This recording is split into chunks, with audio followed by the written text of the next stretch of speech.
Hi everyone, it's Marcy. Today is a Sunday masquerading as a Monday, or the other way around. I'm going to do Book Talk Sunday today.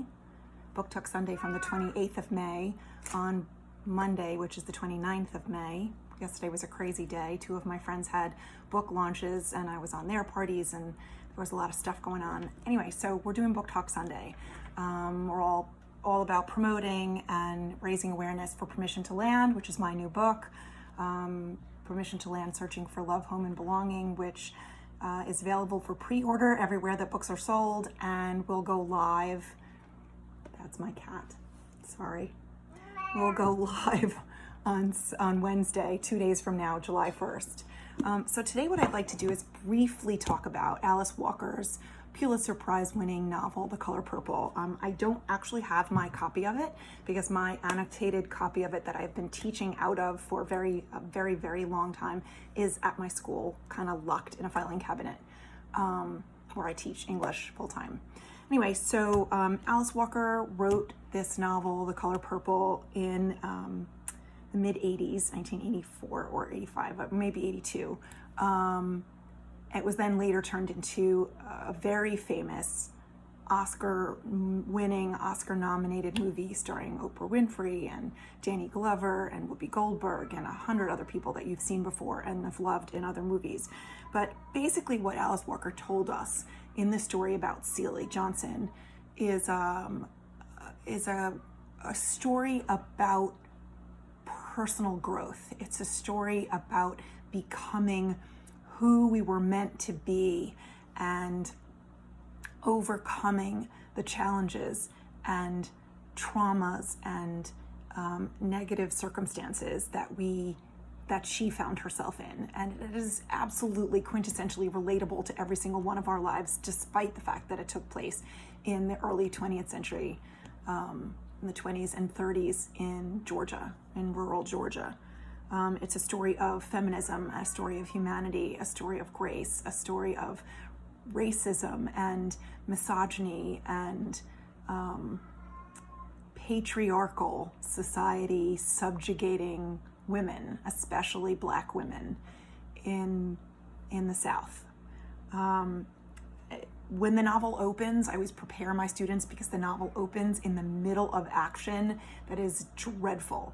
It's an epistolary novel, so it's told in a series of journal entries that Celie is writing to herself. She's writing to God because she doesn't know who else to write to. She doesn't have anyone she can trust besides her younger sister Nettie.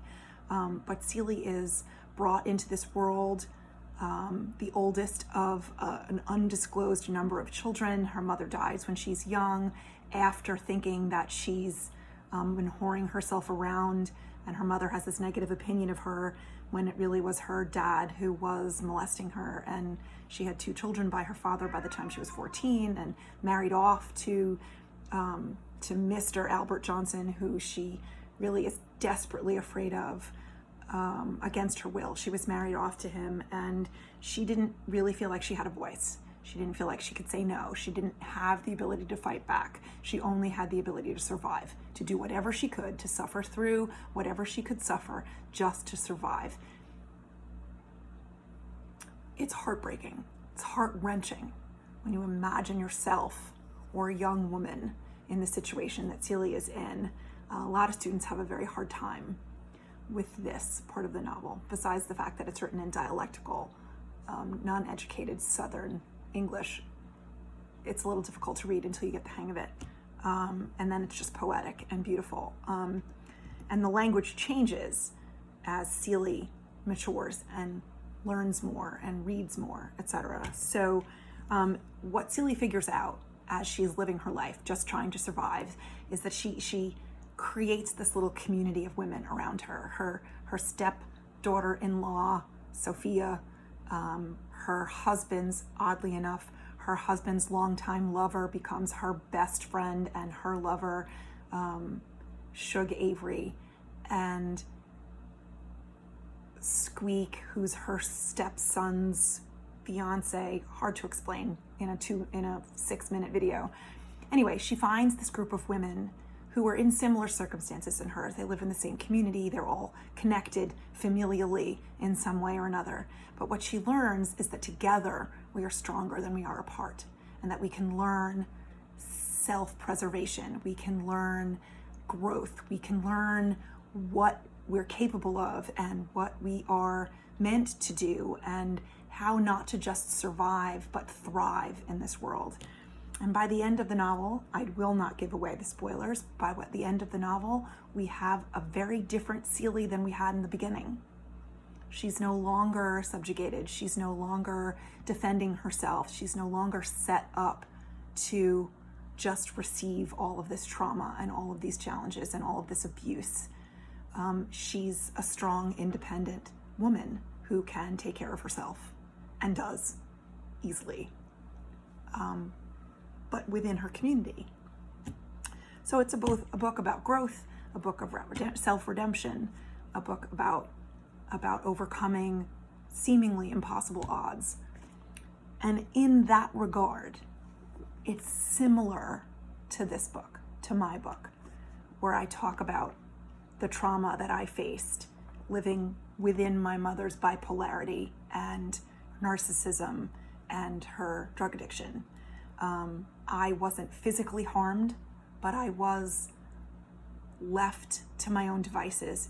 I was left to sort of parent myself in very many situations, and grew up with all sorts of mentally unhealthy or physically unhealthy, could be particularly hazardous behaviors that I learned as a response to my mother's bipolarity and narcissism and drug addiction.